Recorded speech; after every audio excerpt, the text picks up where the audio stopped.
Hello everyone, welcome to study point account channel. Study point account চ্যানেলের এই ভিডিওতে আজ আমি ডিসকাস করব যে ভারতের অর্থনীতি থেকে একটা গুরুত্বপূর্ণ টপিক, সেটা হলো যে পঞ্চবার্ষিকী পরিকল্পনা ও নীতি আয়োগ। নীতি আয়োগ ও পঞ্চবার্ষিকী পরিকল্পনা, এই পঞ্চবার্ষিকী পরিকল্পনা থেকে বিভিন্ন পরীক্ষায় বিভিন্ন রকম কোশ্চেন জিজ্ঞাসা করা হয়। তাই পঞ্চবার্ষিকী পরিকল্পনা থেকে কিছু ইম্পর্ট্যান্ট প্রশ্ন তোমাদের সাথে শেয়ার করব এবং নীতি আয়োগ সঙ্গে নীতি আয়োগ থেকে কিছু প্রশ্ন ডিসকাস করব। ওকে, তো চলো শুরু করা যাক আজকের প্রথম প্রশ্ন। তার আগে তোমাদের কাছে রিকোয়েস্ট, ভিডিও ভালো লাগলে অবশ্যই লাইক করে দিও, শেয়ার করে দিও এবং চ্যানেলে নতুন হয়ে থাকলে চ্যানেলটিকে সাবস্ক্রাইব করে নিও। ওকে, তো চলো শুরু করা যাক আজকের প্রথম প্রশ্ন। পরিকল্পনা কমিশন কবে স্থাপিত হয়? পরিকল্পনা কমিশন কবে স্থাপিত হয়? এটি স্থাপিত হয় 1950। 1950 সালের 15ই মার্চ পরিকল্পনা কমিশন স্থাপিত হয়। এই পরিকল্পনা কমিশনের যে হেডকোয়ার্টার সেটা কোথায়? নিউ দিল্লি। নিউ দিল্লি এই কোশ্চেনটা, অর্থাৎ পরিকল্পনা কমিশনের হেডকোয়ার্টার কোথায়? নিউ দিল্লি। এই কোশ্চেনটা দুদিন আগেই রেলের গ্রুপ ডির যে পরীক্ষা চলছে সেখানে পড়েছিল।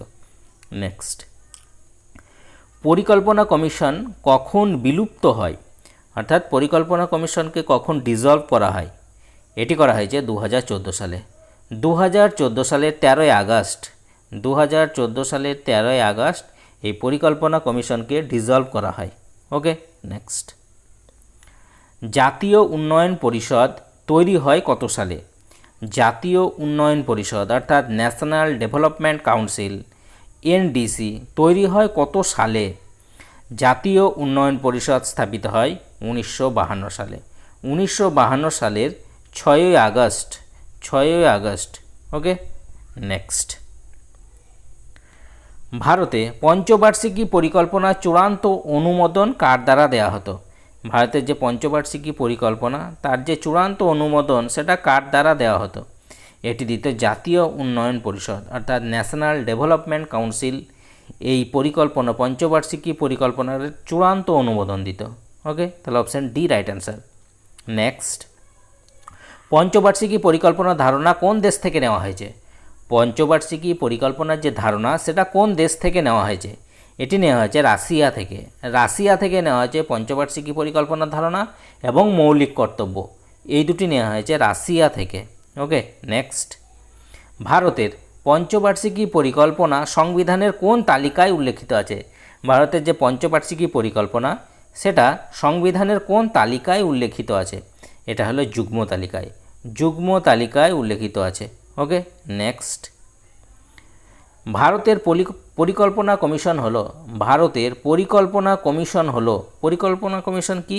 যে একটা বিধিবদ্ধ সংস্থা, একটা অবিধিবদ্ধ সংস্থা, একটা সাংবিধানিক সংস্থা, আর কোনোটি নয়। দেখো, পরিকল্পনা কমিশন হলো একটা অবিধিবদ্ধ সংস্থা। Option B right answer. কারণ পরিকল্পনা কমিশন হলো একটা উপদেষ্টা পর্ষদ অর্থাৎ অ্যাডভাইজারি বডি। ওকে, নেক্সট, পরিকল্পনা কমিশনের চেয়ারম্যান কে হন? পরিকল্পনা কমিশনের চেয়ারম্যান কে হন? তিনি হন প্রধানমন্ত্রী পরিকল্পনা কমিশনের চেয়ারম্যান হন। প্রধানমন্ত্রী পদাধিকার বলে পরিকল্পনা কমিশনের চেয়ারম্যান হন। ওকে, নেক্সট, ভারত সরকার নীতি আয়োগকে কোন সংস্থার স্থলাভিষিক্ত করে? ভারত সরকার নীতি আয়োগকে কোন সংস্থার স্থলাভিষিক্ত করে? অর্থাৎ কোন সংস্থার পরিবর্তে নীতি আয়োগকে নিয়ে আসা হয়? এটা হলো পরিকল্পনা কমিশন 1950 সালে স্থাপিত হয় এবং 2014 সালে এটাকে ডিসলভ করা হয় এবং ওই পরিকল্পনা কমিশনের পরিবর্তে নীতি আয়োগ স্থাপিত হয়। ওকে, নেক্সট, নীতি আয়োগ কত সালে গঠিত হয়? নীতি আয়োগ কত সালে গঠিত হয়? নীতি আয়োগ গঠিত হয় 2015 সালের 1 জানুয়ারি। 2015 সালের 1 জানুয়ারি। ওকে, এবং এই নীতি আয়োগও তোমার ক্যাবিনেট মিটিংয়ের একটা রেজুলেশনের মাধ্যমে গঠন করা হয়। নীতি ফুল ফর্ম হলো national institution for transforming India, নীতি। ওকে, নেক্সট, পরিকল্পনা কমিশনের প্রথম চেয়ারম্যান কে ছিলেন? পরিকল্পনা কমিশনের অর্থাৎ পঞ্চবার্ষিকী পরিকল্পনার যে প্রথম চেয়ারম্যান কে ছিলেন? প্রথম চেয়ারম্যান ছিলেন প্রধানমন্ত্রী। প্রথম প্রধানমন্ত্রী হলেন জওহরলাল নেহেরু। জওহরলাল নেহেরু ছিলেন প্রথম চেয়ারম্যান।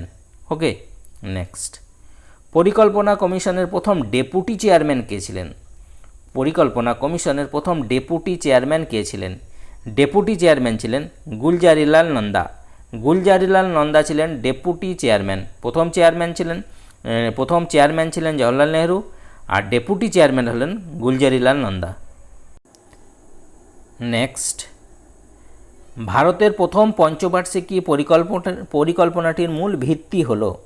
ভারতের প্রথম পঞ্চবার্ষিকী পরিকল্পনাটির মূল ভিত্তি ছিল হ্যারড ডোমার মডেল। হ্যারড ডোমার মডেলের উপর ভিত্তি ছিল প্রথম পঞ্চবার্ষিকী পরিকল্পনা। প্রথম পঞ্চবার্ষিকী পরিকল্পনার যে সময়কাল সেটা হলো 1951 সালের 1 এপ্রিল থেকে 1956 সালের 31 মার্চ। 1951 সালের 1 এপ্রিল থেকে 1956 সালের 31 মার্চ পর্যন্ত হলো প্রথম পঞ্চবার্ষিকী পরিকল্পনার সময়কাল। ওকে, এবং এটা ছিল হ্যারড ডোমার মডেলের উপর ভিত্তি করে। প্রথম পঞ্চবার্ষিকী পরিকল্পনায় নিচের কোনটিকে অগ্রাধিকারের ক্ষেত্র হিসাবে নির্বাচন করা হয়েছিল? প্রথম পঞ্চবার্ষিকী পরিকল্পনায় নিচের কোনটিকে অগ্রাধিকারের ক্ষেত্র হিসাবে নির্বাচন করা হয়েছিল? এটি করা হয়েছিল কৃষিক্ষেত্র। কৃষিক্ষেত্রের উপর জোর দেওয়া হয়েছিল। ওকে, তাহলে অপশান এ রাইট অ্যান্সার। দ্বিতীয় পঞ্চবার্ষিকী পরিকল্পনার সময়কাল হলো?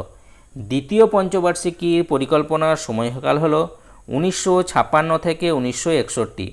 1956 সালের 1 এপ্রিল থেকে 1961 সালের 31 মার্চ পর্যন্ত হলো দ্বিতীয় পঞ্চবার্ষিকী পরিকল্পনার সময়কাল। ওকে, নেক্সট, দ্বিতীয় পঞ্চবার্ষিকী পরিকল্পনায় কোনটির উপর জোর দেওয়া হয়েছিল? দ্বিতীয় পঞ্চবার্ষিকী পরিকল্পনায় কোনটির উপর জোর দেওয়া হয়েছিল? প্রথম পঞ্চবার্ষিকী পরিকল্পনায় দেখলাম কৃষিক্ষেত্রে। দ্বিতীয় পঞ্চবার্ষিকী পরিকল্পনায় যেটা জোর দেওয়া হয়েছিল সেটা হলো ভারী শিল্পের উপর। ভারী শিল্পের উপর দ্বিতীয় পঞ্চবার্ষিকী পরিকল্পনায় জোর দেওয়া হয়েছিল। দুদিন আগেই আমি একটা ভিডিও দিয়েছিলাম যে ভারতের শিল্প, সেখানে যে দ্বিতীয় পঞ্চবার্ষিকী পরিকল্পনাতে ভারতের বিভিন্ন জায়গায়, বিশেষ করে পশ্চিমবঙ্গের দুর্গাপুর, উড়িষ্যার তোমার রাউরকেল্লা, ছত্তিশগড়ের ভিলায় এই 3টে কারখানা স্থাপিত হয়, লৌহ ইস্পাত কারখানা স্থাপিত হয়, সেটা বলেছিলেন। তাই এখানে দ্বিতীয় পঞ্চবার্ষিকী পরিকল্পনায় যেটার উপর জোর দেওয়া হয়েছিল সেটা হলো ভারী শিল্প। নেক্সট, কোন পঞ্চবার্ষিকী পরিকল্পনা মহালানবিস মডেলের উপর ভিত্তি করে গঠিত? কোন পঞ্চবার্ষিকী পরিকল্পনা মহালানবিস মডেলের উপর ভিত্তি করে গঠিত? এই কোশ্চেনটা বিভিন্ন পরীক্ষায় এসছে। ওকে, তো এটা হলো দ্বিতীয় পঞ্চবার্ষিকী পরিকল্পনা। দ্বিতীয় পঞ্চবার্ষিকী পরিকল্পনা মহালানবিস মডেলের উপর ভিত্তি করে গঠিত।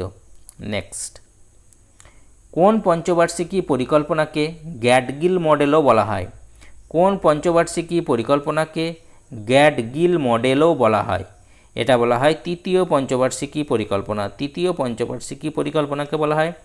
এই কোশ্চেনটা রেলের গ্রুপ ডি 2022 অর্থাৎ রেলের গ্রুপ ডির যে পরীক্ষা চলছে সেখানে এই কোশ্চেনটা জিজ্ঞাসা করা হয়েছিল। নেক্সট, প্ল্যান হলিডে কোন পঞ্চবার্ষিকী পরিকল্পনার পরে ঘোষণা করা হয়েছিল? প্ল্যান হলিডে কোন পঞ্চবার্ষিকী পরিকল্পনার পরে ঘোষণা করা হয়েছিল? এটি করা হয়েছিল তৃতীয় পঞ্চবার্ষিকী পরিকল্পনার পরে। দেখো, তৃতীয় পঞ্চবার্ষিকী পরিকল্পনার সময়কাল ছিল 1961 থেকে 1966, এবং এই তৃতীয় পঞ্চবার্ষিকী পরিকল্পনা ব্যর্থ হয়।